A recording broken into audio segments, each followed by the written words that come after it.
Hello everyone. ఈ కాయలైతే నేను 2½ kgs 100 rupees అన్నారండి. అందుకని ఎప్పుడో బయటికి వెళ్ళినప్పుడు తీసుకొచ్చాను.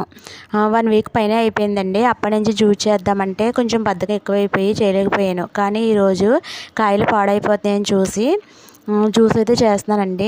ఇవైతే చాలా స్వీట్గా ఉన్నాయండి. ఇంకా నేను చిన్న కాయలన్నీ జ్యూస్ చేస్తే ఇంకా పెద్ద కాయలు అయితే అలా ఉంచుతాను. మొత్తం 9 కాయలండి. 9 కాయలకి కలిపి 2 గ్లాసులు అయితే వచ్చిందండి జ్యూస్. కానీ చాలా స్వీట్గా ఉందండి. అసలు స్వీట్ కూడా వేయాల్సిన అవసరం లేదు, డైరెక్ట్గా అలా తాగేయచ్చండి. చాలా బాగుంది. ఇది హెల్త్కి కూడా చాలా మంచిది కదండి. ఈ సీజన్లో బాగా దొరుకుతాయి, కొంచెం చౌకగా కూడా దొరుకుతాయి.